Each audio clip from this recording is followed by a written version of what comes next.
Hey, everybody, welcome to the Fandom Outpost. As always, I'm one third your host. My name is Mark. I'm Jim. I'm Bob, and we have a special guest today. And I'm Joe. There we go. We have Joe Becker from the Kybercast joining us. And not only is he a co-host of the Kybercast, he's also a good friend from way back in our movie ushering days. And we have some interesting things to talk about. And the topic for today is basically our year-end review of movies and television and what happened and what hit, what missed, and what do we look forward to leaving 2023. So that's just setting it up. And then, Mark, where would you like to take it? Well, I'd say welcome, Joe. We actually all listened to your podcast with your co-host, Michael Diaz. That's the Kybercast, folks. So, and Joe, I would like to say he's one of our oldest friends and very opinionated. So we'll try and make sure that this doesn't go off the rails. But we wanted to do a year-end special. Well, not a special, just for one of our last episodes of the year. We wanted to kind of sum everything up and see where things are going. Let me thank you guys for having me on the show. It's a bit surreal, and it's hard to put into perspective. I know people watching us won't get it, but it's hard to put into perspective the time that's gone by. Yet there's a feeling I get like we just had lunch the other day as we start talking. It's just a kind of a strange feeling, like all the memories coming back. Because we didn't just work at a movie theater, boys. We worked at the Quo Vadis, guys. This was a big, interesting theater in Westland, Michigan, that had alcohol. Probably the first one in the Michigan, maybe. That's true. That's a good point. It was a restaurant. Yep. With the restaurant upstairs. We had the 21 Club. The 21 Club. Yep. It wasn't a strip club, folks. It was just a place that the movies had. And then there was the drive-in right behind us, the Algiers, where you can, that used to be there. I think it was torn down while I was working there. I can't remember exactly, but it would have been while you were working there. I remember having to do lot duty for that when I started. Well, when did the Terminator come out? That was 84? 84? Because that was the dying years of the Algiers back there. Like that was right. Like after that summer, whatever that was, I think that's when it started to go bye-bye or whatever they were doing with it. Yeah, and I didn't start till 86. I was 16. Oh, right. Wow. I was 85. 85. Yeah. Okay. Joe, did you make that sweet $2.85 an hour when you started, or had they raised it? Yes, it was. $2.85 when I started, and I think it went up to $3.30 something during that time frame. Yeah. It wasn't a raise; it was a minimum raise, a minimum wage raise. Yeah, minimum wage went up across the board, right? Yeah, $3.35. That's what it was. $3.35. That's right. Well, that was when. Yeah. Who were they that came in? What were they called again? National Amusements came and bought us. Sumner Redstone's company. And that's when they bumped us, and we all thought, Yeah, you had been there a while. They tore down the drive-in because they built a shopping mall behind it. That's right. When everything was in construction phase. That's when we got to wear fatigues and stuff for Rambo and Top Gun and that's right, all that stuff. And walk around the theater with fake toy guns. Yeah. Never happened today, folks. Yeah, never happened today. So it's a very small moment in time that we're talking about, boy. And if you could have lived 6 lifetimes. And I'm sure everybody in the world's got friends, like they all have that core group that they just poured everything they had into a couple summers and stuff. But that's like, it's almost like we knew something was going on and the end was coming. So, boy, we did everything. And I don't know how we slept back then. I mean, it was pops and just going, 24/7 going. So, Scotty's a popcorn and kept you going. Yeah, I was trying to think of that word, holy cow. And you couldn't have had a better time because arguably the 80s probably was the best time frame for movies ever in the history of whatever decade you want to pick. I think that's pretty accurate. I mean, I don't know what it was like in the 50s and 60s and stuff going to the drive-in and obviously, but I think it was maybe the last era of cultural touchstones at the theater, in terms of almost on a weekly basis. Now, I mean, it happens now, right? You've got the Barbie Oppenheimer thing. There are some times that it happens. but I don't think you have what you had back then, where you just had so many young to under middle age directors. Your Lucas, your Spielberg, they were just coming into their own, man. They were just firing on all cylinders. Then you had Cameron, and there's a ton of directors that just made fun movies. Yeah, well, so the era that comes out, what did we do? We didn't have smartphones. You didn't have the internet. So, I mean, everybody's going to be like, God, you guys are old or whatever. But the release was movies. Everything was an event. It didn't matter if it was uh, Cameron's next big thing or Spielberg's next big thing. It really didn't matter what it was. It was still an event. So even if it turned out to be a dud or a bomb in between whatever they peppered in their careers, it was still an event. You still got that summer and was like, ooh, that next one coming out. And we had trailers that we would see. Trailers were the biggest thing because it was like they drop a trailer and you hadn't seen it before, heard about it. It was like that was big. That was a big bomb going off because you didn't know what was coming. So that was the internet, Quick story for you guys. I left Quo Vadis because my parents moved. We moved out to Howell. So I ended up getting a job at Brighton Cinemas. And I was an usher. Then I became a projectionist, believe it or not, because they got rid of the union there. So I was running projections, which was great. And then I became an assistant manager, and I'm like, I better get the hell out of here. I'm going to be stuck here the rest of my life. So I did that. But when I was running projections, I had to go in on Wednesday nights, right, to make up the films, because you got all the canisters that come in Wednesday, and you got to make them up. For the kids out there, film is this physical thing that runs through a projector to see the movie at roughly 24 of those frames gives you a second. So you have to loop up the films, you have to put them together, they give you the reels, and you got to watch them, because they may not give you the right reels. You have to make sure that they're good. So that was the gig back then, man. It was making up these films, and you can let anybody in. Like my friends can come in, and I can do that. But I love it. I had a blast doing that stuff. We're the last generation of what you're speaking of, because I think I'm not sure how long you lasted, Jim, but like I kind of came back for a while and had a long tenure in the modern cinema. I came back in '99 and did a 15-year gig there. And so I saw the advent of digital come in. So like Joe was referencing the cans and how you build it up. Then it was like this new thing, something digital is going to happen. Yeah, we'll wait till we believe it. And then you get a zip drive, and you put that in, and that's the movie, folks. Went in, they had to install new projectors and stuff. So like we really are kind of the last film generation, except for people like. Oh, one thing I forgot to mention. So when I was making up the films, we were talking about previews, right? Well, yeah.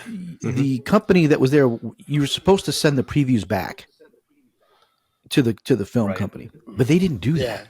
They had cupboards full of previews. So I would pick a random one, like from the 70s, and mix it in. And it became a thing in Brighton. They're like, oh, there's the Jaws previews on this one, or the original Star Wars previews on this one. Like it became kind of a local thing. And they were like, what, Sound of Music preview. And shit like that. I don't even know what it is because they weren't labeled. He was like, I'll put this one on there. Could have been Hellraiser or whatever, but it was. That's hilarious. I love that story. That's awesome. That's awesome. Did you ever keep any for yourself? Like I got a few trailers of 35 film floating around here somewhere. I did, but I tossed them all. I did, and I've moved so much. I'm like, I'm not taking this shit anymore. It's like, what am I going to do with it? So, I got Top Gun, and I'm always like, should I donate this to like the Redford or something? Would someone get more use out of it than sitting in my basement closet or whatever? My brother-in-law is very involved with the Redford, so that's where Ben he plays the piano there, and Ben goes there all the time. Oh, that's right. The organ, yeah. So let me know. Joe, tell us a little bit about the Kybercast in a nutshell. What type of show you have there with Michael, and where you guys like to take your show, and then we'll try to dovetail into some talk about what's been going on this year. Well, I'm always have been a kind of a Star Wars nerd. It's my favorite thing, and I wanted to do a podcast for years, and I didn't think I could do one on my own. Like I can't just sit there and talk about it. I need the reaction of somebody else. Michael was doing a podcast with another friend, and he moved. And I said, let's start one. I had one going, and we did it. It was really like, well, we can't just talk Star Wars because that's eventually, you can only do so much if you're not like an insider, right? If someone's not going to feed you some real information, and there's no way in hell that I'm going to get called from any insider like, oh, hey, we're going to leak this out to you. So we really want it to be more, Star Wars. We call it a Star Wars and more podcast. So we bring up all the basic geek stuff that you can talk about. I have my takes, and Michael has his, and we're good friends, and we can feed off that. And some of it makes for good theater. Sometimes I push it just to get Michael's buttons. It may not even necessarily be my opinion. I can play the advocate just to get a conversation, try to get the nugget of the conversation out, right? To get to some kind of truth, whatever that may be. So but it's really, all of it's for fun, and we have, guys like you have helped keep it going. We don't make like a ton of money on that thing, guys. Like, we barely make enough to cover it for the year, and that's fine. We do it for fun. The Fandom Outpost, and I am not alone in saying this, it was birthed out of the Kybercast, because we did listen to Joe's show quite a bit before we started this. And we thought, well, if he could do it, certainly anyone could do it. Exactly. Exactly. I can hear Mark saying, if that little Epi can do it, then anyone else can do it. Bob mentioned that once, and I'm like, I don't know how we're going to shoehorn that word in, man. Oh my God. I feel like I need a Groucho secret word duck coming out of the, oh, you do. Man. With Epi in his mouth. Or it's one of those things that picks up from one. It morphed from something to another, and then it ended up that. Yeah. How does anybody get a nickname, right? I will say to the watchers and listeners of the Fandom Outpost, I do apologize. There are going to be moments of nostalgia between us four, because honestly, full disclosure, this is the first time we've talked. Really, we didn't do a pregame. Yes, we did a little pregame, but we didn't go to a restaurant or something and catch up before this. No. So it's going to happen a little bit. So I apologize. And folks, I'm telling you now, it's probably been 35 years. Is that fair? That's a fair assessment. Yeah. So, and listen, as much as I hide it, I am very sentimental. Like, I'm that guy. So, like, when I say it is good to see you, it is good to see my friend. So it's awesome. Yeah. Joe, your Kybercast is mainly a Spotify right now, right? That's where people can find you. It's on pretty much any podcatcher. That was a task in and of itself to figure that out. But you just kind of roll with it. And then some podcatchers are going away. Google's is going away, but it's getting pulled in. The technology changes. Trying to keep up with the syndication of things now that are just kind of pushing the little ones down. So it's kind of nice of you, Mark, to push that. We're going to be pump up the volume here pretty soon. If the world has its way of like cutting the little guy out. I don't know. Drugs are out, sex is out, politics are out. Everything is on hold. I mean, we definitely need something new. But we're going to do it no matter what. If the motivation comes because you want to do it and you want to create something and you just want to do the thing. If you're doing this to make money, you're kind of an idiot, because we're not going to. Yep. I mean, it's a luck. Not always luck. If you're a star, that's a different conversation. But I've been listening to podcasts and some shows since the first ones that came out 20 some years ago. I'm still listening to them because it's what they like to do, and I love to do it. It is a way to talk to a friend or other people, to get involved in conversations. And it's a fulfilling thing to do. And we love it. We love doing it. Michael and I love doing it. That's so we'll awesome, find a way to figure it out, whether we're on different parts of the country or different time zones. We try to make it happen. Now, we can't do it every week. We really try, but life gets in the way, and more important things like family come up, and you got to do it. Bob is he's basically the guy that holds us together. He's the one that works out scheduling and stuff like that. And every one of us kind of has his own little unique thing, but Bob really tries to, hey, this is what we got coming up. This is what's going on. So we really give him a lot of credit for that, to do that. You know what I mean? Jim is known as the guy, boy, he's got some knowledge. He pulls stuff out his ass that you're like, what? Like, what was that? What is that? I don't know how he remembers all that. He's a lot more keen than we are. Because I have 0 sports stats in my skull. So that's how I remember it. Because I'm not a sports fan. And there's all kinds of room for bullshit. That's Bob and Joe right now. So they can easily take us into a sports one. Yeah. We could have a whole side podcast, Joe, on just the Lions alone. I'll go up and get my wife and put her on, and she'll talk football with you all day. Yep. So let's cut the crap. All right. Next. Is Disney ruining all our childhood franchises? Go. Oh my Go. God. Wow. Oh man. No, I'm just joking. But we should talk about some of the things that happened this year. I mean, obviously, there's been a lot of shift in direction with Marvel and Star Wars and even DC, I guess. There's all kinds of action going on, whether it's good, bad, whatever. I mean, you could look at box office to tell you one way or another, or audience scores on Rotten Tomatoes, whatever. Right. I don't know. We all have our opinions, and I'd love to hear some of ours on here today. So where do we want to start with? What stuck out, good or bad, this year for 2023? I mean, the biggest thing would be Disney with Marvel and Star Wars. I mean, just give us a brief feeling of Joe on the hot spot. Where things went. No, it's not a hot spot. I first of all, I don't think Disney is killing our childhood. I don't. We wouldn't have anything. We would have been done at Revenge of the Sith. There'd be nothing. So I'm thankful that I'm getting something. Is it perfect? No, there's going to be problems. I think they're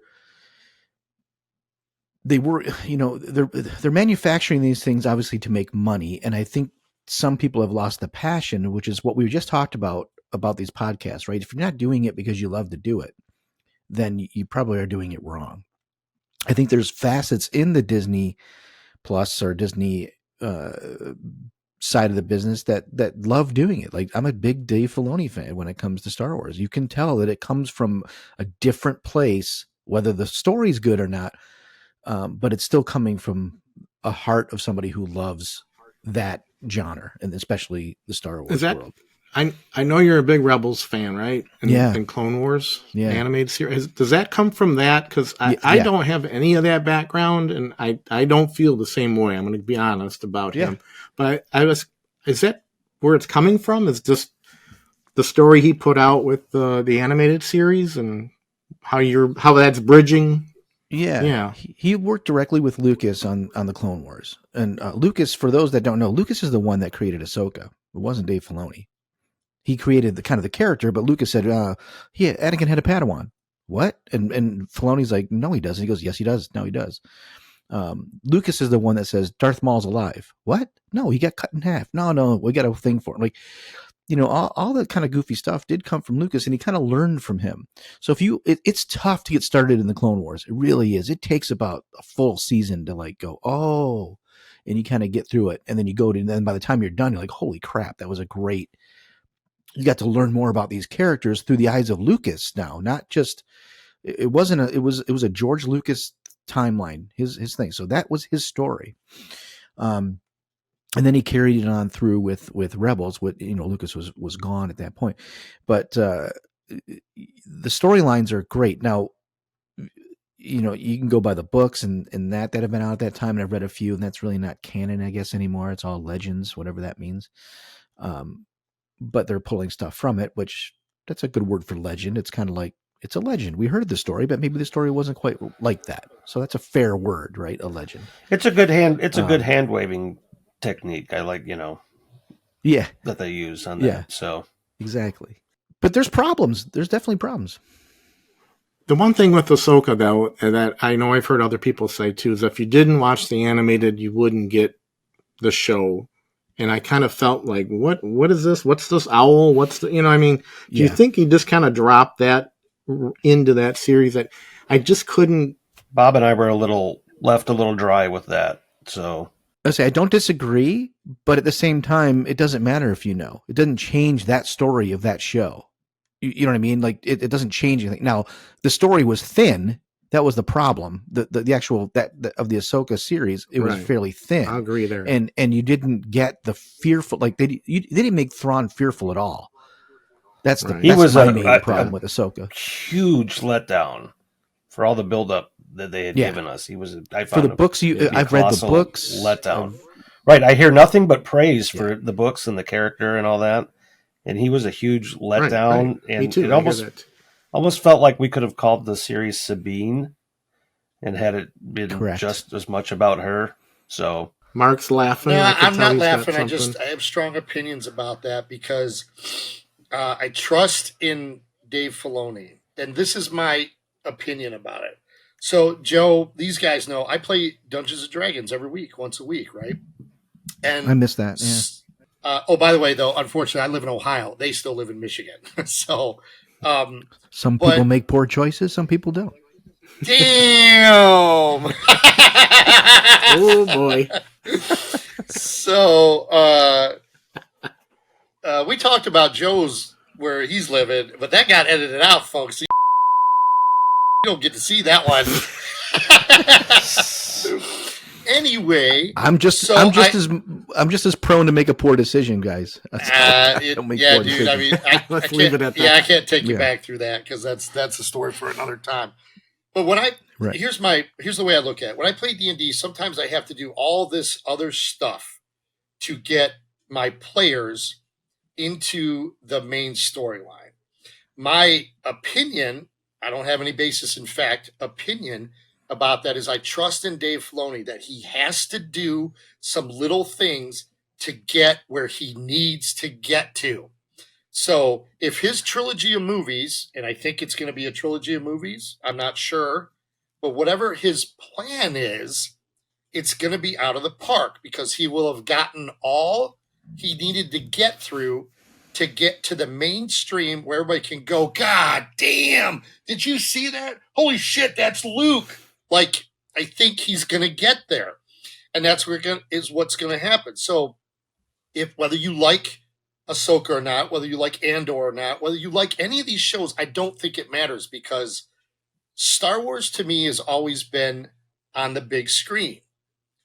Some things about the streaming shows are great. Some things are like, ugh. But it doesn't matter, folks, because there is a percentage of the populace that Star Wars to them is that I can't do the sound, going across, and it invokes that feels. And you're going to get that, folks. I'm saying now, you're going to get that again. And I'm not talking about the Rey stuff, but you're going to get that with Filoni. And I don't think anybody's going to be disappointed. So we just watch this stuff, and does it appeal to you? Cool. Does it not? Okay. But that's not where we're going. And that's my opinion. Where he's going is where we want to be. And that's what I support because I think that's what's going to happen. The real problem, though, with the shows, it's not that it's because they have a commodity out there that they have to keep people subscribed to. Yep. So they're trying to rush things, and you can't rush things out. And they didn't get, for the TV shows, they didn't get people that ran TV shows. Like, there's phenomenal television out there. Yeah, they need showrunners. They need somebody that understands how to pace a television show. Like friggin' Chips when we were a kid had 200 episodes a year, and they figured something out. Like, where are the showrunners that can take that? What they did was they wrote a script for a movie and they tried to make a TV show out of movies. That's the problem. So you don't have that feeling of continuity very well when you go through it, or they ended at funny times. But when you watch a show like, Game of Thrones, done very well. Like, every episode is done very well. There's a feeling with each episode. They know what they want out of it, and the story continues, through years of series. That's what they're missing on the Disney Plus shows, whether it's Marvel or Star Wars. They're trying to make movies. They had movies like, well, we can make it a cheaper movie if we cut it into episodes on TV, and I guess the Obi-Wan show had shit budget. It's like, what? You're gonna cut the budget on two of the biggest characters in the Star Wars universe? Like, that's the problems I have. Not necessarily there's some scenes in the Obi-Wan show that I will cherish, that I love. Yeah. Is it great all the way around? No, there's problems, but I wouldn't have gotten any of that if Disney didn't buy them. Lucas wasn't going to make that stuff. No. So I kind of tether it with that. Yeah, the lean years for Star Wars, before we even got the prequels, people can crap on Disney all they want, but Disney was keeping that property alive in their parks. So for Right. all those decades, all those years between the films. So 90 or 91 when Heir to the Empire came out, I read the shit out of those books. And Joe already mentioned that when you got the books, listen, dude, like Filoni and Favreau and all those guys, they're not stupid. They're taking that stuff from the books because they know that we love them. They know that there's a certain percentage of the populace that love them. And when they see that in there, they're like, oh, let me go tell this dude, oh my God, that was this and stuff like that. And that's basically what you get with Thrawn, even though it's a disappointing Thrawn because it's not Heir to the Empire yet. That's coming. You know what I mean? So all those books, Right. They're going to take the best parts of all those. And Kennedy be damned and all those other guys who are like, it's all legends or not this. It doesn't matter. They're going to pull what they want to pull, and we're going to accept that, which is fine. Be it good or bad, I don't have a problem with that. And I'm gonna fucking go off the rails just for a second because my wife is a huge Star Trek fan, and we always talk about at least we're getting product. It's the same way with the Star Wars fans. You're getting product. You can bitch about the product, say, I didn't like that one, but this one was a little bit better. That one was a little bit worse, but we're getting the product. It's only when you get like really bad people that shut it down or whatever, and then we're not going to get any product, and then we're in a lot of trouble.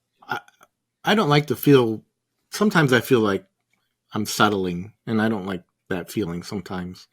That's fair. Like you guys say, any product is good or whatever. It's good to have product. I understand that. Sometimes I'm like, oh, I don't know. I wish it was just like I'm a big Andor fan, and I just love the level of where that. It was a slow burn. Took maybe 4 or 5 episodes to really get into that one. But boy, when I got into it, I was really into that one, and that's kind of my bar right now as far as Star Wars. Yeah, there's enough product out there for there's something for everybody, no matter what level your taste is at. So, and that's the point. I mean, that really is the point. Whatever your taste was, I've skipped Star Wars shows. I'm not such a fan that I need to watch everything. Some things have been more like akin to what I like, so I want to see that. So, but I've skipped product. I loved Andor. Absolutely loved it.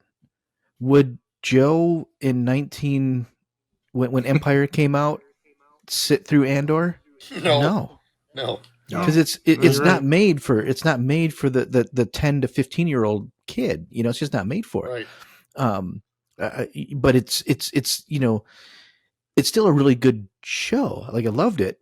I don't know if it's quite Star Wars enough for me yet. Like there's some things in there. It's missing some Star Wars. Some humor. Just it's not humor like crack a joke. It's humor like, get this walking carpet away from me. That kind of stuff that's from the original. When Filoni does his new trilogy, he only gets, say, 2 hours, 20 minutes per movie to plug stuff in. He's gotten all his dynamics out of the way. So we'll get a little bit more humor. We're going to get those space battles. You sure about that? I thought Ahsoka had good humor in it. I loved the robot guy. So David Tennant. Oh yeah, he was. Why is it always the robot guys though? Like that seems to be the trend that they're following. He pretty much helped him and and the bad guys were the best part of it. Yeah, he was great. Yeah. And Shin, I enjoyed them. I thought they pretty much helped. They were kind of the glue of the story of the show. I thought. So the biggest problem for Star Wars, in my opinion, is they haven't put anything out in the theaters because they don't know what the fuck they're doing on that side of it. That's the biggest problem. Yeah, that's the problem. Preach. We can all agree on that. Well, that's where we get Star Wars. Filoni's Star Wars Avengers comes in, right? It all culminates in and that's why I think he's not so stupid that he's got to look at things like that. He's got to look at an end game and say, people wanted this. So how do I apply that to Star Wars? Come on, dude. That's just business. That's the way people are. If you don't look at the other product that made $1 bazillion, you probably shouldn't be in the business. You could do your own thing, but he's going to want to put that out so that we're standing in the seats going, holy shit, I'm 8 years old again. Did you see that space battle? Oh my God, there's 27 lightsabers. Like, I mean, my problem is, and not my problem is, the movies will have to be fan service because he's already laid all his dramatic groundwork. We don't need to see for 2 hours worth of groundwork of drama. That's not what's going to be in the theaters. Exposition writing is bad no matter as much as like it's the toughest thing for any writer to get through is get through exposition, and you got to get through that to make any kind of good story. Yep. And you got to care about the characters. If you don't care about a character, then the whole thing just doesn't matter. Well, see, that's what's funny, dude. Ever since the very beginning, even watching Clone Wars in the theaters, that first one and stuff, I was never an Ahsoka fan. She was never the character that I related to. You know what I mean? It takes years to get to like Ahsoka through the Clone Wars. It's just a different world. Dude. Because she was I don't know, she was a pompous, pampered kind of teenager, So it's like I couldn't relate to that, Who was she was going to Tashi to get some space converters. I mean, he was the same. And the same thing, yeah. You come to Return of the Jedi, and I'm all in on Luke. You know what I mean? Like that's just the way it is. So, who groaned? Somebody groaned. That was Bob. Was that Bob? I mean, basically, you guys are reminding me of what was it? Han Solo. It was like she'll hold together. Come on, baby, hold together. Don't worry, you'll hold together. Hey, baby, hold together. Right. Yeah, that's what it feels like with the movies coming up. Did you guys? This is a kind of a curveball, but did you guys like Solo? Yes. I did. I loved it. I enjoyed it. I loved it. The only thing I didn't like about Solo is that all the important things in his life that make him Han Solo happened in one adventure. So, yeah, I agree with that. But since we're only going to make one movie, that name thing is horrific. No, that didn't even bother me, dude. It made fucking money. It didn't make what they wanted it to make. So what? We, the fans, are penalized. We don't get another one because it didn't make their money.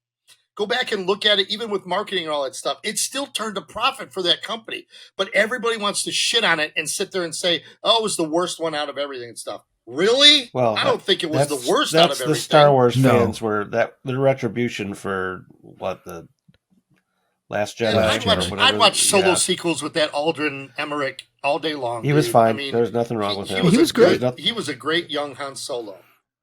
I had to solve. I don't know. Was it in one of my podcasts for we talked about Solo, and I had a solve for it that they should go back and shoot. You have Harrison Ford, like prior to him going to see his son before his son kills him, is like playing Sabacc with Lando, talking about the old days and remember how we got the ship, and you go then you go into that. So like you have like actually Harrison Ford giving the baton to Alden, and everybody would have bought it then because Harrison would have been in the movie with Lando. He would have put his stamp on it. And then you fade back out of it at the end of it, and Lando goes away, and Han goes to say like he's got a hit on the Millennium Falcon. We're gonna go find it, and that's like the beginning of Force Awakens, like right there. And that would have so Joe just brought up one of the things that we bitch about all the time on our show, folks, and that is why can say the four of us solve a problem that 12 people in a room being paid $1 billion can't solve because they can't see it for what's in front of their fucking face. And that's true. I said the same thing about Mad Max Fury Road. I love that movie. I'm a huge Mad Max fan. Could you have bookended it with Mel Gibson to make it a little bit better? Yeah, would have been cool. You could have kicked off a whole new franchise with just stories. He was kind of in trouble at that time, I think, wasn't he? He was a little bit of poison at the moment. Yeah, he's still that kind of poison pill. So I understand that. But the fact that I could say to that movie and you could do it to this movie, there's other ones that we could do that to out there. And why does a fan see that, but the dude who's in charge doesn't? What the fuck? I don't know. I don't understand that, and I'll never understand it. How much of that can you apply to the Indiana Jones movie? I was going to say, I'm still mad that Short Round didn't show up in a cameo to the last movie. So, well, that's part of last year. I mean, it's being released on digital right now. Yeah, I mean, it was last year. You're right. Oh, I was hyped for it. I couldn't stop talking about it. It's one of the best things it's one of the best movie trilogies. Quadrilogies. Septologies. I don't even know what you call it anymore, but it's still one of the best pieces of filmmaking ever. Did I hate it? No, because I'm glad I got to see it because I'm that guy. I just want to see it. I have a hard time with the geriatric part of it. That's a hard time, but I'm still Yeah, glad because I we got all to feel see closer it. to Indy. So Yeah, we do now. Damn sure, right? yeah. So did you like the movie, Bob? Bob, did you like the latest Indiana Jones? I didn't run out and buy it. Let me put it that way. Usually, if I'm really excited about something, that's the litmus test. Is like I've got to buy it on the first day it's released on home or on physical media. So I did not buy it yet. I'm waiting to thing to go on sale or whatever. So obviously, I don't love it, but I do. There's parts of it I do like. I get a little feel here and there. Not I don't know. enough. I went in with it just extremely didn't- low expectations, and I came out happier than when I went in. That's how I That's went good. in, and I got to say that the end scene, I got a little choked up there, a little bit. We all with did. them. Yeah, we all did. Yeah. That saved it for me. Let's put it that Yeah, way. that saved it. That saved it. Jim brought this up in when we were talking about it on our show. It when they like I liked if we're going towards this, then movies go all in. If you're going to do the digital de-aging, just go all in. Let's see adventures of these people. Get some people to sign over likenesses. Whatever you got to work out, but let's just go all in. Let's just not keep teasing it. But the problem was when they took the thing off and he spoke, he was 87-year-old Harrison Ford voice. Yeah, old voice came out of young face. Yeah. Yeah, that was tough. Yeah, to you hear. got to Yeah. dial that up. You got to change the pitch and all that. A question I have for everyone, since we talked about this a little bit earlier, in that people when we were ushers together, the movies were a thing. Everybody kind of did it. Are we the ones that are they making this stuff because we the only ones that really still want to go to the movie theater? I don't know if kids do. I don't know what they want to do anymore. So like when you make a movie like the latest Raiders, or Indiana Jones, I still call it the Raiders, but it's not Raiders. It's Indiana Jones series. When you make something like that, it appeals to us, but there's no 15-year-old kid that wants to run out and see that. It's just not their thing. Right. So of course it's not going to hit what it did, unless Dad takes them. Did your parents take you to any of those other than drop you off when you were a kid? Like Right. I know, when I saw Empire Strikes Back, I was dropped off. Yeah, I got my dad to see the first Raiders because it was it had like a World War II thing, and it was such a big deal, and there was such a big buzz, and that was one of the few times I remember him going to the movie theater and really enjoying it. And My dad took me to the Maikai Theater when Superman the movie came out, because Superman was his thing, and that I remember seeing it at the Maikai, and that was awesome. That place was a great theater, folks. Yeah, They had basically one screen, right? 170 millimeter giant screen. Beautiful audio, and Yeah, those it was a great credits. theater. Those credits made me a graphic designer. Oh yeah, Wow, That's awesome. That's awesome, dude. Yeah, it just had a just had an anniversary. I still, dude, I'll put that into my home media, and I still get chills watching those Right? credits, man. Oh my god. It's a sequence unto itself of the film. It takes a couple minutes to get through it. It's such a big deal. Right. Yeah. It's giving you history too, Yeah. like Yes. him flying through space. There's a lot of stuff going on. It was great. Bring us back, Bob. I wanted to ask you guys name a hit, a miss, and well, at least they tried really hard for this year as far as movies in the theater. Let's go there. In our first. genre or anything. Anything that you saw this year that you thought this is a hit, this is a miss. Personally and or box at least office? they No, just personally. what you felt. Personal. And then what you thought, well, at least they tried, but it may not have done well, but I give it credit for trying. So way back in January, okay, Yes. I had no expectations about this. I knew exactly what it was going to be. I laughed about halfway through, and I started to figure what it was. But you guys remember the movie Megan, right? It was what it was. Oh, Okay. good one. Right. Yeah. It if anybody was going to be like, oh, this is going to be a great thriller horror. No, dude, no. It is exactly what I thought it was going to be. And I laughed out loud at a lot of stuff to me because I got what they were trying to do. And I think that's why it made it the hit that it was. Although a moderate hit, it still came away with people talking about it and saying, wow, you should go check out that Megan. And that was way back in January. John Wick 4, I mean, that's my hit. I'm a huge fan of that series. I'll champion it till the day I die. I think it was a perfect ending. I loved it all the way through. I just don't think please don't keep it going, guys. Somebody listen to this podcast. Don't make 40 of them. So it was good the way they ended. I think they had we're gonna do this, we're gonna say this, and we're gonna end this, and it was great. That's my hit. I could buy you some time. Obviously, this Godzilla movie is my hit. I just absolutely love this movie. I gotta Joe, see you're that. gonna love it. I gotta see It's it. just absolutely wonderful.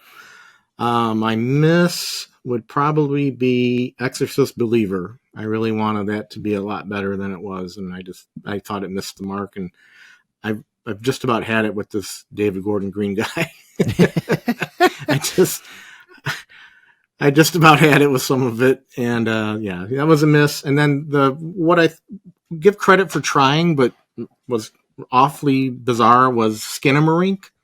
I saw that in the theater, and it was the most bizarre movie I ever saw. Wow. But I give it credit for trying. It was completely it was an abstract art film that was just out of my mind. I did not know what was going on, but I give it credit for trying. I mean, it was something new.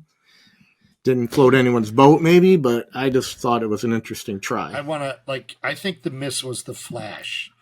And I know that it sparks both sides of the coin, but that was a huge miss. I'm not sure what was it a dying? Had a lot going against it, I thing? think. Yeah, a little bit. But it had the makings of this is gonna be good. Like there was a lot of that hype coming into it, but it didn't. Who was involved? Who had their hands in it? Why didn't it do what it was? Like by the time we got that movie, everything was already done at the DCE. It's one of those things that the longer it sits around and people get to play with it, the more damage you do to something like that, I think. Ezra Miller, whether you like him or not, he has chemistry. He has a film chemistry. He has an energy. I'm going to use the name, and it's nowhere near the same ballpark. But, Michael J. Fox has an energy to him when you watch him in Back to the Future, right? He kind of has a quality about him. Ezra Miller does. He does a real good job in that he has to play dual versions of himself, and they delineate that well. It's hard. It's hard, yeah. And it's just, and I wanted to love all the Michael Keaton stuff more than I did in that. So, and it has some weird effects choices that felt very video gamey and not up to the level of what they were trying to accomplish. There was a good story in there. But it's one of those things, by that time they had pulled the plug on that version of that universe, so it was like, okay. Yeah, like the controversial ending, with... Right. I mean, first of all, folks, if you haven't seen it yet, spoiler alert, the ending with George Clooney, it was like, wow, Right, Bruce Wayne gets out of the car. Yeah, it was a joke, and that was fine. I didn't mind but it that. doesn't help. Right. It doesn't help for people to... You don't end on a joke. You want to be like, and we know from just the internet, that Gal Gadot and Henry Cavill were in it at some point, but got excised by James Gunn and his new Warner Brothers going forward. Right. So why even fun to see stuff like the Batgirl. The Nick Cage Superman was fun to see. This begs the question. I think we're still getting this in December. Anybody care about Aquaman? I like Black Manta. I don't care, but I'll go see it. I'll go see it. Jason Momoa didn't do anything wrong. Right. I did too. The first one had the right tone. Yeah. I liked it. I mean, I'm going to see it, but, it'll just be a film to me. And that's what I think lacks sometimes, that these movies were designed to be something more. But, let's just have a film. So, do we need everything to be connected? Well, I don't know. They're in such turmoil right now. It's weird. It's the dying off of one before we launch another. So no, we don't need to right now. Let's just have a good film. You know what I mean? So I just want to have some fun at the theater again. Joe, any hits or misses you want to? Yeah, there's a few things. I mean, a couple hits that, Guardian still clicks with me. Like the whole rocket, that still hits me. So I really, really enjoyed that much more than I thought I would. I was really pulled into that story. And his scream, I swear to God, I cried when he came back and they were all dead. And you're like, holy, like that was like these are animated animals, and it's just Animals, oh my God. yeah, dude. My God, yeah. dude, that theater was hit. quiet. Like it was quiet. Like people were just yeah. Oh yeah, dude. Yeah, that Guardian stuff was rough. So that was good. I thought that was a hit. I thought, and then believe it or not, I had zero expectation, but I really enjoyed the Dungeons and Dragons movie. I just thought it was fun. I forgot all about that. It was fun. Yeah. I think they did it right. I don't know how else you can do it. It's such a hard thing to do. No one ever really gets it right. But I thought that had a really good tone. And if you play Dungeons and Dragons, they kind of talk in a way that like it wasn't trying to be medieval and all this. It just felt like a really good thing. So that worked out. The first problem with that is if you expect Lord of the Rings, you really don't play the game. Okay. Exactly. So that's the point. So the fun aspect of it, of characters interacting and their quips, and that is really spot on. I thought it was a fun movie to watch. Chris Pine still says, he's like, yeah, I think we're going to get a sequel. Well, all right. So. That's awesome. I hope so too, And I hope they all play different characters. I hope it's like a totally like American Horror Story. Like you're all different now. Like totally different story, different type of character. Like that's the humor. We would all get that. Yeah. So what was a miss? I haven't seen it yet, but I'm pretty sure probably Marvel's is a miss. Quantumania didn't quite do it didn't work for me. It was some fun parts, but there's problems. So there's some Marvel misses. Trailer made it look amazing, and with the music and the Yellow Brick Road and all that. I was so excited for that, and then I was kind of like, it was missing all the gravitas that was in the trailer. It did. It missed a lot. Yeah, I mean, I haven't seen the Marvels yet. I still want to, just because I just want to have fun at the movies, and I think a movie like that could be fun. I'm not reading anything into it. I don't think I have a complete failure. Anything you give credit for trying?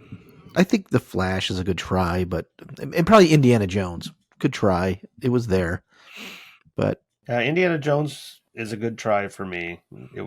They tried, but I mean, while you guys are thinking, let me just throw some of these out there because you might have forgot them. We got another Magic Mike sequel this year.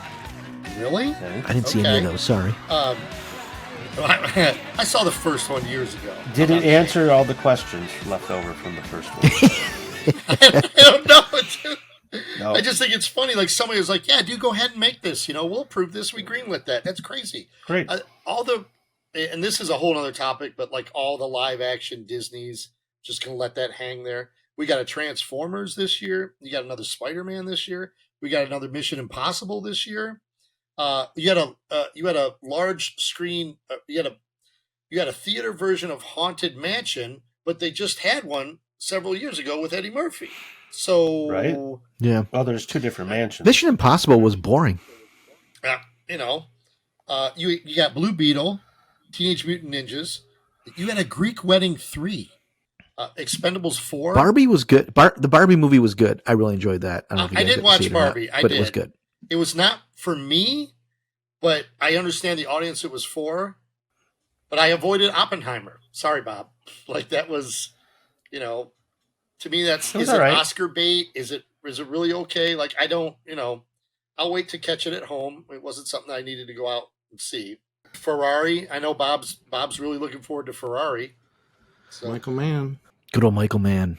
Did you see a movie, Joe, that came out on I think streaming and DVD this year called what is it? It's 5/22/77. Was that it? It's based on a true life story. It had apparently been in production for a super long time as a low budget movie, and they were finally able to make it. And it's about this kid who is a wannabe filmmaker, right? He's making Jaws 10 in his backyard and all this stuff, and Requiem for the Planet of the Apes and things like that. And great title. This guy, great title. Yeah, this guy eventually went on to work. He made some movies in Hollywood, and I think he wrote Dragonheart and did some other things. But his mom got him an interview with somebody, an American cinematographer, and he flew from the Midwest out to California because he wanted to meet John Dykstra, who did all the effects for 2001. And so he was this kid, and he's like a high schooler. And another little movie called Star Wars, by the way. Right. Well, hang on, Well, because I'm going to get there. That hasn't come out yet. So he gets there, and he shows up at the the guy was like, "Yep, I got you in. I can, you can meet him, and we'll do all this." So he gets to the effects place, and the guy's not there. So they go, "Oh, we'll take you. We'll show you this other stuff," and they're doing like cloud tanks for like close encounters. And he's like looking at that, and he sits and he has a discussion with this guy, and this guy hands him a Coke, and it's like young Steven Spielberg, right? He meets young Steven Spielberg, and like this all happened in real life. Yeah, it's a true story. And then later on, he did meet the effects guy, and he was just humming, like he couldn't speak, and then he took him over to the other place where they were making Star Wars, right? So they went to the effects shop, and this guy's because he builds all these models and things, he's all like totally focused on all this. And they go, here, he's considered like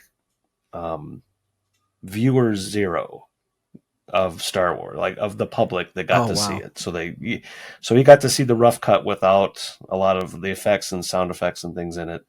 And he comes back home from this trip, and he's telling all his friends about it. And they're like, "Jesus, would you shut up about this movie?" And the whole thing is him leading up to seeing it. I can't recommend it more. And then I think I made these guys watch it and stick through it, because it is one of those slow burns, and but it'll take you back, Joe.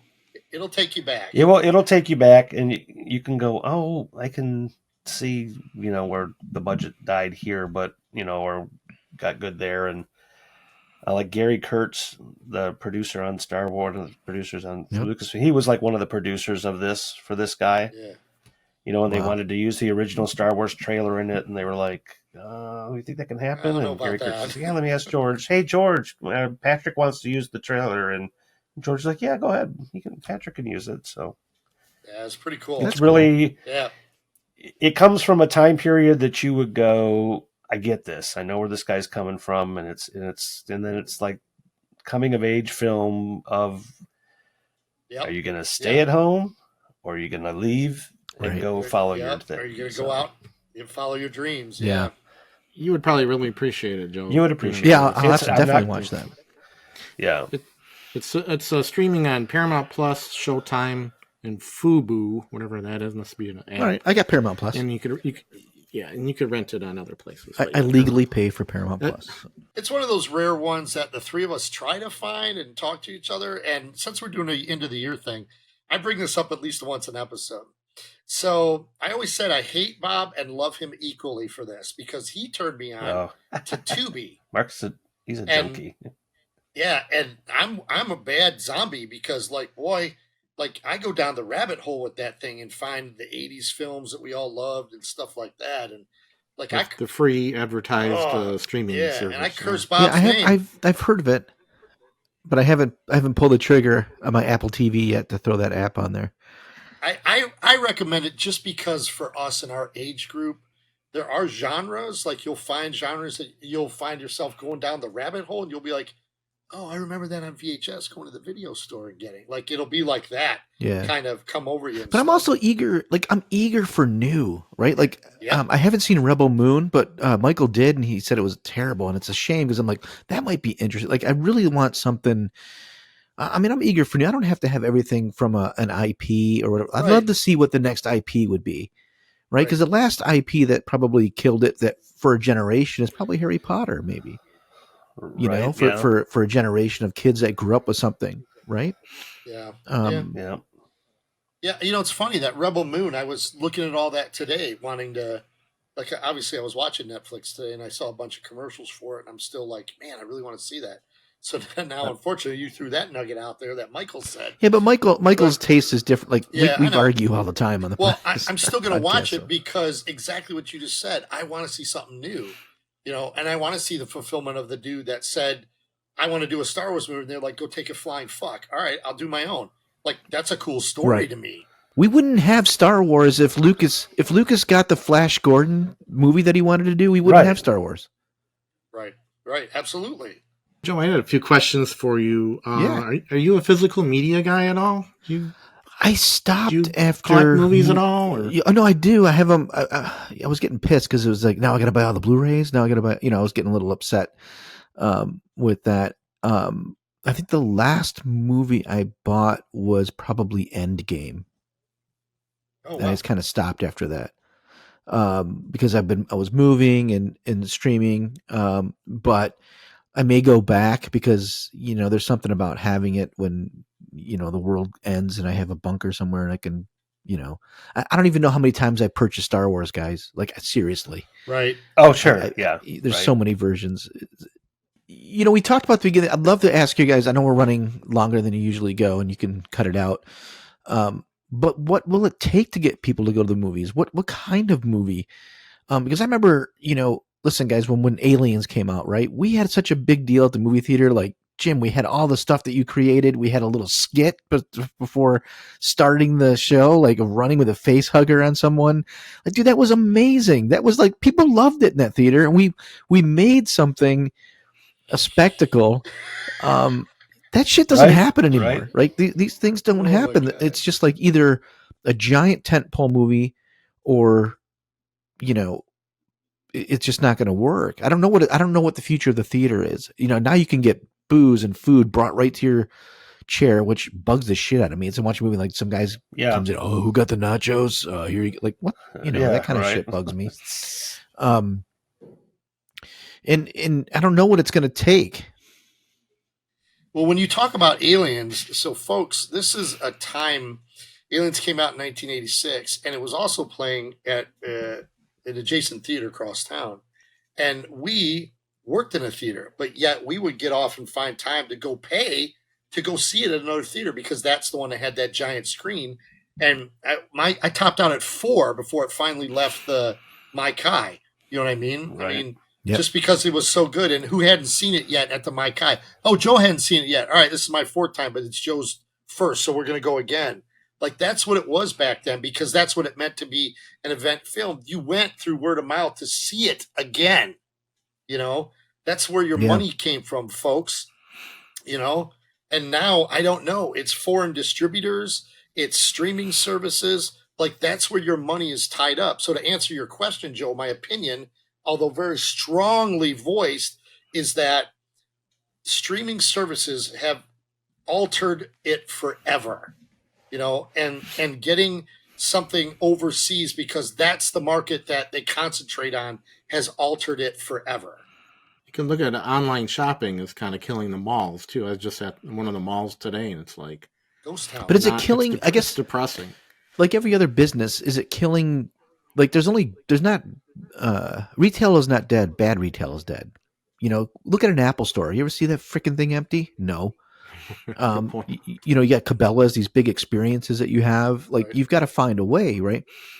The one thing that streaming has done is I'm going to get a lot more cool stories, like smaller ones that would never ever have been done because wouldn't go in a theater, and ABC is not going to do it. So Right. there's chances of getting some interesting stories. Like, I don't know if you've seen Arcane, the animation thing on Netflix, one of the greatest animated things I've seen in 20 years. It's wonderful. I don't know if it would ever come out at the theater, but I don't know. I know what won't happen again is a stupid little movie like Crocodile Dundee take over the country because of a movie thing. You know what I mean? Of people just want to go see a dumb little movie that I remember it at the Cool Vibes, or Top Gun when it came out when we were running it. Cause that's really like, if you're going to say the epic time at the theater when we all worked together was Top Gun, when that freaking thing sold out at 9:00 every night for damn near 2-3 weeks, almost a month straight. That 9:00 show was sold out. It was crazy. Yeah. And it would play for all summer. Now you get 3 weeks and it's out, then it's on digital, then they sell it to you. It's like, they're killing it themselves by trying to get it into the houses that much faster. It's like, well, I can wait. It'll be out in 3 weeks. Do I have the time, nor energy, nor money to, take a family of 4 out to the theater anymore, given prices and stuff like that? Or because I already paid $310 for my streaming, that's an exaggeration, folks, but I pay quite a bit for my streaming because I really want that content. Can I just wait for that and make it a family night that way? Because I've had that in my life. the kids were all sitting around stuff and we're watching something that premiered. We did that. I'm not proud of it. We did that with Wonder Woman 84. When it hit streaming, Yeah, we watched that was a big deal during So, COVID, right? you know what I mean? But you're absolutely right with the smaller content. I go down that Netflix hole where I'm like, oh, I didn't see this before. It's got that little N in the corner, and you're like, oh, okay, cool. I'm going to check that out, and then I enjoy it. But did Netflix they can't put that stuff out, or because they own this massive streaming service, that's their theater? It's a weird thing to talk about because I can't imagine where theaters are going to be in 10 years. I really can't. I mean, think about that for a hot second. Look at how many people were watching when we went to see that Godzilla, guys. And kids still seem to be going to kids' movies, but our theater for that Godzilla had quite a few people in it, which was very surprising. Kudos at 10 to in the morning. It's nice to see. Yeah, that type of movie. Well, you guys saw the director. He posted that thank you to America because we embraced that movie and we made it the hit that it is, which is awesome. Are you guys watching Monarch, by the way, on Apple Plus? Oh yeah. yeah. Oh yeah. I've got an episode and a half. Yep. I didn't watch the last one yet, so I mean, I think I'm one down as well. Yeah, me too. Because I know that Mark, the way Mark looks right now, he's got the Jeff Bridges Kong look from that's the true. 1970s King Kong movie. That's where Mark's looking like right now. Dawn. No, it's Dwan. Dwan. Oh, Dwan. That's right. It was Dwan. Dwan. I'm sorry. Get it right. I forgot that Don't Bridges mess was it in up. that. Good. Wow. Nice reference. Yeah, Monarch is just fun, dude. It's just fun.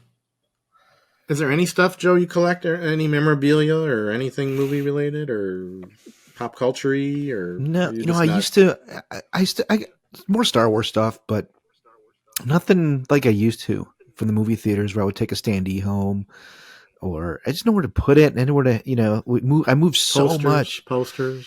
I miss the posters. I miss the art and stuff like that, where you'd walk in, you'd see like that Batman teaser poster was probably the greatest teaser poster of all time, right? Just this cropped bat. You're like, holy shit, that was cool. Just the hype of movies and like the time of getting them out. It's so different now. It's so fast. So many avenues. I'm not saying it's better or worse. It's just so different. Like what is good is all that time when people watch it on this. Their kids watch this.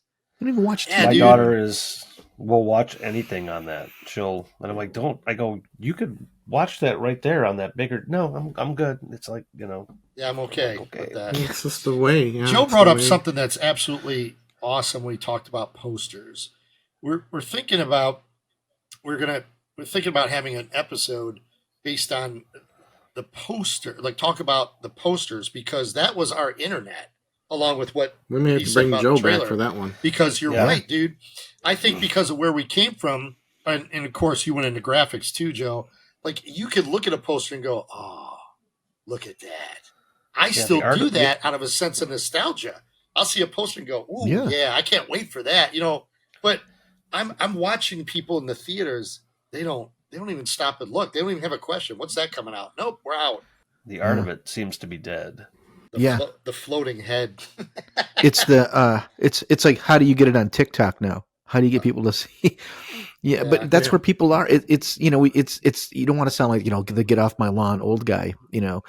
I just think that some of the things that we have would be interesting to kids, and they're kind of missing out on some of the analog side of things that our generation is the one that went from analog to digital. We've had tremendous change over our lifetime, having to learn, like, I started graphic design on a table and doing keylining, and actually doing it by hand. Right. You're doing it by hand. Yeah. Exactly. By hand. And now we're actually right now through the interwebs are creating a video show where nobody's in the same room. It's going to be, it's insane of what's happening. If we had an ounce of this, Jim, if you had an ounce of this technology when you were creating, your life might be completely different now. Not saying better or worse. I'm just saying, like, if we, what the kids have now, what they have now is the ability to create content at a level that no one's ever seen before. The cream will rise to the top. There's just too much cream. That's the problem. It's everywhere. So there is so much content. But even in music is so screwed. Musicians are screwed. There's no curation. There's no DJ to figure out what to show you and listen to. It's just all out there. It's just spewed, and you might find it. So I don't know. That's probably not a great thing to end on, though. No, I was going to say, before we wrap up, though, I want to say this. So, like, you'd be the fourth person of our group that I want to talk to about this. So you have 3 boys.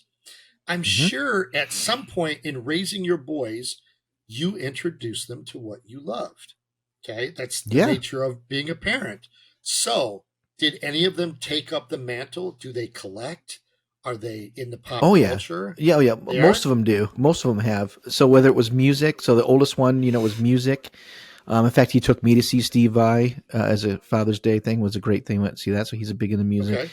Okay. Star Wars. My middle one, him. I took them when they were kids to see the Phantom Menace, which is.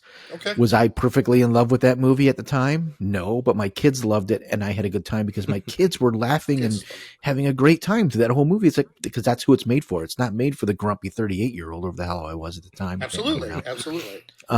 Well, the reason why I ask you that is because like my 2 daughters and Jim's daughter and Bob's kids and stuff, we were just talking about how when we're gone, what happens to all that shit behind Bob back there, or the movie posters, or the collectible? Who picks up that mantle and runs with it? Who are those people? We don't see. And my youngest Sam, he's probably one of the best DMs you'll ever see. He loves that. Like he creates his worlds, draws all his, his stuff out. I love it. I love it. Dude. They're all Rush fans because I took them to Rush because I'm a geek and Rush is my band. Joe Becker, the Rush fan. Yeah, I remember that. Absolutely remember that. So I've passed it on, but I didn't force them. Like they all love it, and then they do it. Like you give them it, and then if they like it, you do it. But you didn't, right? You can't just force it. But yeah, we play D&D when I can with Sam, and he's got a standing. He does 2 nights a week, standing 2 nights. Whoa, that's awesome. Yeah, I can barely do one. Totally. But it was reciprocated because he got me into Critical Role. Which that is if you guys know what that is, that's awesome. Yeah, dude, stuff. I'm there. Like, great I'm there storytelling. too. Yep. So, And do you watch the animated shows? Oh yeah, the stuff on Amazon, those are great. Oh my God, dude, they're phenomenal. Oh, yeah. So, and that's a good introduction for people. If they don't know anything about that, they should watch that show or watch the animated version, and they'd be like, "Yeah." But if you watch them play, you can go to Twitch and watch them play. You might even find it on YouTube as well. But it's they'll have a 3-hour session, and I'll sit and watch idiots roll dice and play, and I'm like, why couldn't I be? I could be playing right now, but I'm watching these guys play. But they're all good voice actors, and they do it, of course. So listen, I'll come back anytime, guys. I'd love to talk Marvel. We haven't even dove into really that stuff yet, but at some point, I think we've opened Pandora's box, which is good for tonight. I can't tell you how much fun it is just to talk to you guys again and think back. Yeah. Thank you, Joe, for showing up and being our guest today. We really appreciate it. Once again, you're the co-host of the Kybercast, which we want all our viewers to check out. Easiest way, you can go to kybercast.com. It streams right there if you want, but if you can find it in any of your streaming stuff. But we're not on YouTube yet, but they may change. I had a blast. It's really great to see you guys again. I can't tell you, so many memories rushing through. I'm 10 seconds away from tears because this is just fucking great for me. I love seeing my friends. All right. Well, I guess that wraps up the show for now. We'll see what 2024 brings us, and hopefully gets us together for some more discussion. Yeah, better days are coming, Bob. Better days are coming. Absolutely. All right. Follow us on social media and everywhere you get your podcast. Look for the Fandom Outpost. And we appreciate all the support and likes and subscribes. Please subscribe. Smash it. Smash that subscribe button, folks. Smash it. Subscribe. There you go. So appreciate it all, everyone, and I guess Happy New Year, right? Because this will be coming around before New Year. Happy New Year. Yeah, we look forward to 2024. I can't thank you enough, Joe. I think it was great that Bob got a hold of you. I loved seeing you again, brother. As always, man. So much fun. Thanks, Joe. Yeah, thanks. Thank you, guys. Yeah.